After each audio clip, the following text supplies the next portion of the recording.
Harry Hartley was a kind, shy young man. Until his 16th birthday, he received the education most English gentlemen get. Harry did not like studying very much, so he was allowed to finish his education before most young men do. However, Harry loved music, and he could sing and play the piano well. These talents, and a bit of luck, helped Harry to find a job when his parents died just 2 years after he finished school. That was how Harry Hartley began a new life as private secretary to Major General Sir Thomas Vandeleur. When he was young, Sir Thomas Vandeleur was a soldier in India. He was poor when he left England, but he made a good career for himself working for the Rajah of Kashgar. When Sir Thomas returned to England, he had with him one of the largest diamonds in the world. This was known as the Rajah's diamond. The Rajah of Kashgar gave this wonderful diamond to Sir Thomas to thank him for something he did for the Rajah. Nobody knew exactly what Sir Thomas did to get the famous diamond, but the diamond made him one of the richest and most important men in England. In his new life, he was always invited to exclusive parties. Soon, he was married to one of the richest and most beautiful women in England. But for Harry, life was not so pleasant in the Vandeleur household. Sir Thomas was a very difficult man to live with, and Harry did not really like working for him. Sir Thomas was often angry and shouted at Harry. But Sir Thomas's wife, Lady Vandeleur, liked Harry very much and treated him like a son. Harry liked Lady Vandeleur too, and he was happy to do different jobs for her. Most days she gave Harry some money and sent him to different expensive shops to buy her hats or other things she wanted. Early one morning, Harry was in the living room, and he could hear the conversation Lady Vandeleur was having with her brother, Charlie Pendragon. Charlie was a lazy young man. "It must happen today or never," said Lady Vandeleur to her brother. "Oh, Clara," he replied, "I know it must happen today, but it is such a bad thing to do." "Don't be silly, Charlie," said Lady Vandeleur. "Remember what I always say, the family before all, and Clara before the family." "Yes, dear sister, you're so clever," said Charlie. "I must go now. I don't want him to find me here." Charlie left quickly by the back stairs. "Harry," said Lady Vandeleur, turning to look at him, "I have an important errand for you this morning. It's a secret, and no one must know about it. Sir Thomas may get very upset." Lady Vandeleur continued, "I want you to take my Hatbox to an address on the other side of London, and give it to a man I know there. Please remember to get a receipt for it. Do you understand?" Harry started repeating her instructions, but just then Sir Thomas came into the room, his face red with anger. "Look at this bill, madam!" he cried. "I know you married me for my money, but I don't want you to spend all of it." "Mr. Hartley," said Lady Vandeleur. "please go on your errand." "Wait!" said Sir Thomas, looking at Harry. Then he turned to Lady Vandeleur and said, "What is this errand? I don't trust him or you. After all, what does he do to earn his money? It's a mystery to everyone." "I thought you had something to tell me privately," said Lady Vandeleur. "Don't try to change the subject," insisted Sir Thomas. "You spoke about an errand? I don't want our servants to listen to our arguments. Mr. Hartley, you may go. Harry quickly left the room, and as he ran upstairs to get the hat-box, he could hear Sir Thomas's loud, angry voice and Lady Vandeleur's cold replies. Harry often went on these secret errands for Lady Vandeleur. He knew Lady Vandeleur's spending was a problem, and he often went around London paying small amounts of money to different people for her. But Harry was always loyal to his lady. Besides, he disliked Sir Thomas, and he understood Lady Vandeleur's love for expensive things. It was a hot day, and Harry decided to walk through Kensington Gardens to stay in the open. Harry walked near the magnificent Kensington Palace, and was almost through the gardens when Sir Thomas suddenly appeared in front of him. Where are you going? Demanded Sir Thomas. I'm just taking a little walk in the park on this lovely day, Replied Harry, lying to his employer. With that thing? Said Sir Thomas, pointing at Lady Vandeleur's hat-box. You're lying, and you know it. Where did my wife tell you to go? Cried Sir Thomas. Sir Thomas started to raise his walking stick to hit Harry, but suddenly Charlie Pendragon appeared. Sir Thomas, you can't treat Mr. Hartley like this. No one can tell me what to do, Said Sir Thomas, raising his walking stick and trying to hit Charlie. A moment later they were fighting, and a crowd of people was looking at them. Run, Harry, run! Cried Charlie as he continued fighting. Harry ran away as fast as he could, thinking all the time. Why was Sir Thomas so curious about what was in the hat box? What doesn't Lady Vandeleur want her husband to know? Is she doing something dishonest? Why were they arguing?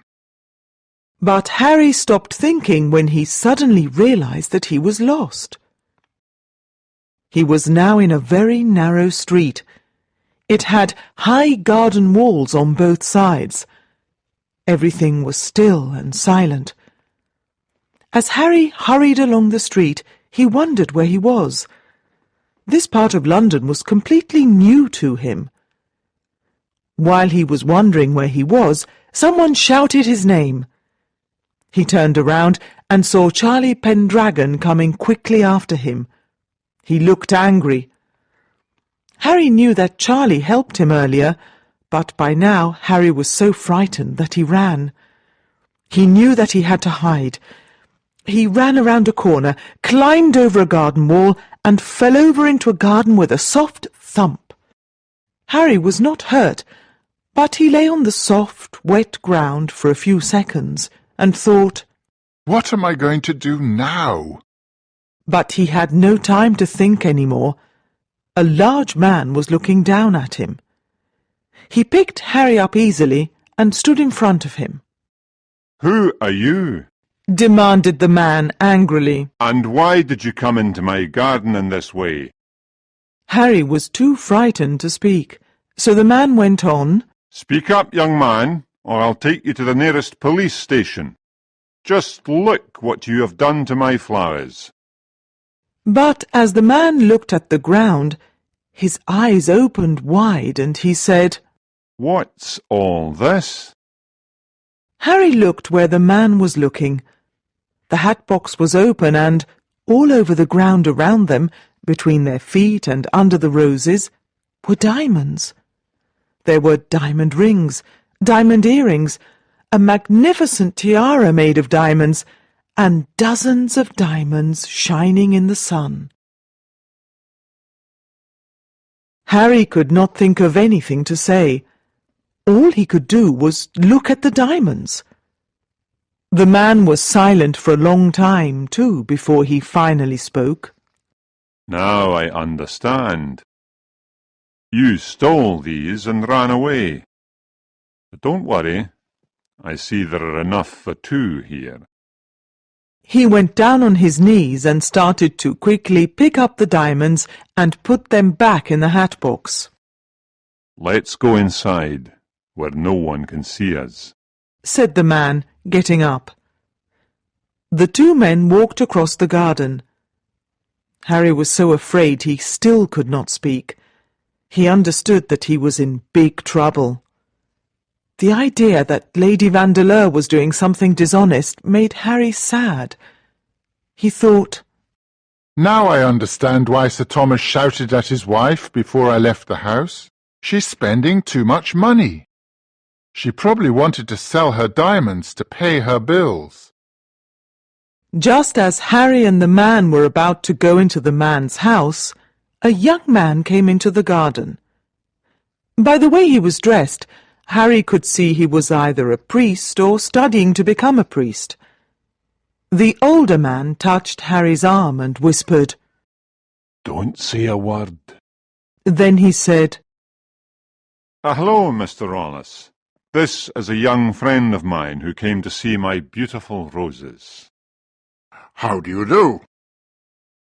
"Oh, but haven't we met before?" asked Mr. Rollis.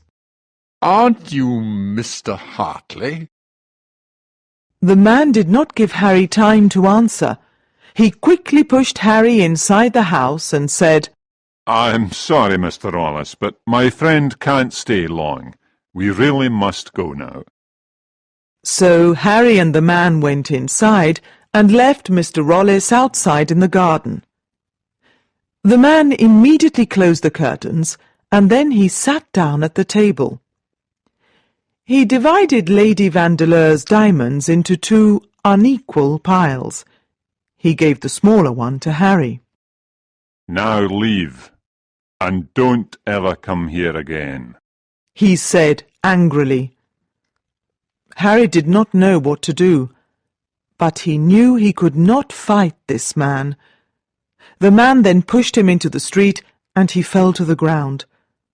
The diamonds in his pocket were now all over the road. As he lay there, a man in dark clothes appeared and quickly picked up most of the diamonds and ran off. Now what could he say to Lady Vandeleur? When Harry got back to the Vandeleur house, he found Sir Thomas, Lady Vandeleur, and Charlie Pendragon waiting for him. Obviously, Sir Thomas now knew everything about his wife's plans to sell the diamonds. Harry gave Sir Thomas the few diamonds he still had, but Sir Thomas was so angry, both with his wife and Harry, that he didn't believe the story of the man in the garden. Finally, when he was a bit calmer, he said, And now, Mr. Hartley, I'm going to take you straight to the police station. You can tell them everything. Harry knew he had no choice but to go with Sir Thomas. When they got there, Harry told his story to an inspector. The inspector listened carefully, and after Harry stopped talking, said, I'll take you back to that man's house again. If what you say is true, we must find this man and get the diamonds back immediately. But while Harry and the inspector were walking back to the man's house, Mr. Rollis was still in the garden, thinking. After meeting his landlord's friend, Mr. Rollis was certain that it was Sir Thomas Vandeleur's private secretary, Harry Hartley. This made him curious about why Harry was there. He could not believe that Harry really was a friend of his dishonest landlord, Mr. Raeburn. So Mr. Rollis decided to look around the garden.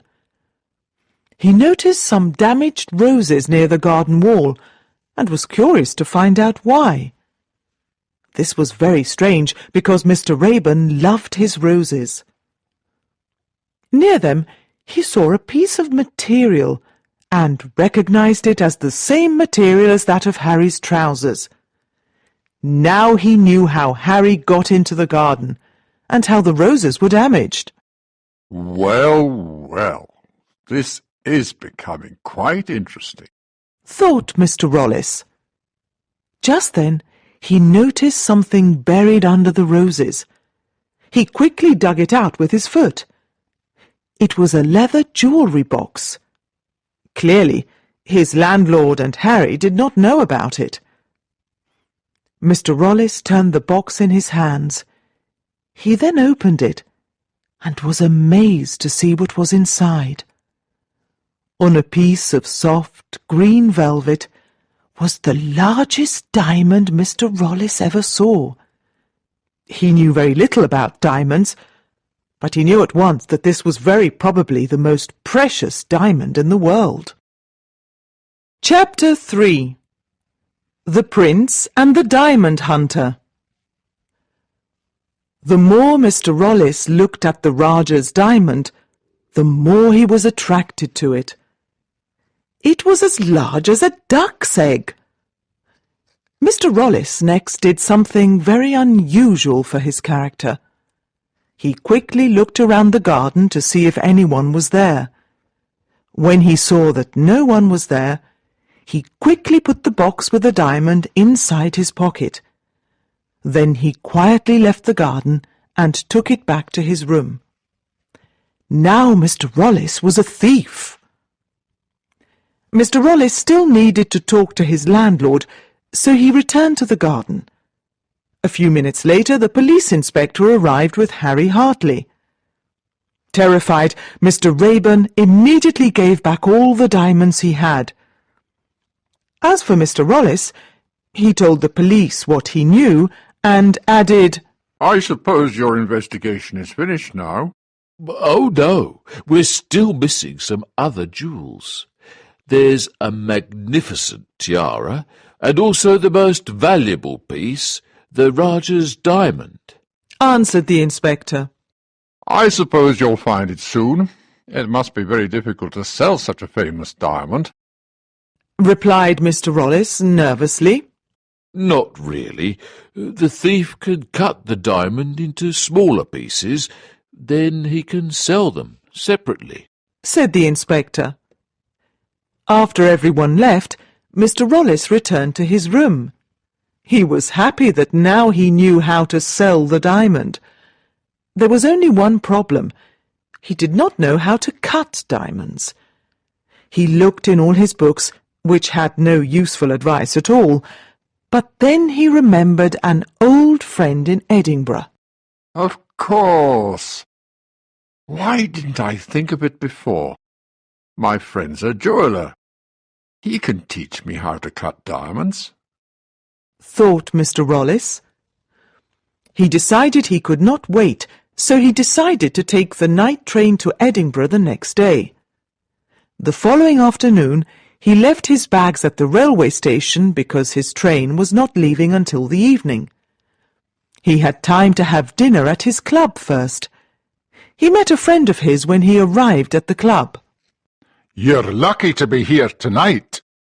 Prince Florizel of Bohemia and John Vandeleur are having dinner here," said his friend. "I know Sir Thomas Vandeleur, but I've never met his brother," Mr. Rollis replied. "Well, John Vandeleur is a great adventurer. He travels round the world looking for diamonds. He knows all about them," said his friend. When he heard this, Mr. Rollis suddenly became very interested in the two men. "You must try to listen to their conversation. I'm sure it's going to be very interesting," added his friend. "But how will I know who they are?" asked Mr. Rollis. "Oh, you can't miss them. Prince Florizel is the finest gentleman in Europe. John Vandeleur is about 70, with long white hair and a scar across his face," answered his friend. Mr. Rollis hurried to the dining room. It was not difficult to find the Prince and John Vandeleur. The two of them sat at a table together and were talking intently. There was no one at the table nearest to theirs. "Good. This is my big chance," thought Mr. Rollis as he sat down at the table. He tried to listen to what the two men were saying. Did you hear that someone stole the Rajah's diamond from my brother Thomas? asked John Vandeleur. Yes, I heard all about it. I think that diamond should be at the bottom of the sea. Replied Prince Florizel. It's dangerous. It makes people behave in strange ways. As a diamond hunter and a Vandeleur, I can't agree with you, said John Vandeleur. He seemed to be a bit angry. You may not agree with me, but a diamond worth so much money can have great power. It can make people do very strange things, said Prince Florizel. That's right. I'll do anything to find the Rajah's diamond. I'm sure I will one day, because I'm the best diamond hunter in the world, cried John Vandeleur fiercely. When he heard these words, Mr. Rollis suddenly felt very frightened. Oh, what if he finds out I have the Rajah's diamond? Thought Mr. Rollis. Then he looked at his watch. I must leave now, or I'll miss my train, he thought. A short time later, Mr. Rollis got on his train. He felt happy when the conductor said, You're lucky. Tonight there is only one other gentleman sharing your carriage. But Mr. Rollis was not happy for very long. He took a seat in his compartment. A man smoking a cigar was standing in the corridor. As the man turned around, Mr. Rollis' heart jumped. He had a scar across his face. Mr. Rollis was filled with fear. The other gentleman was John Vandeleur.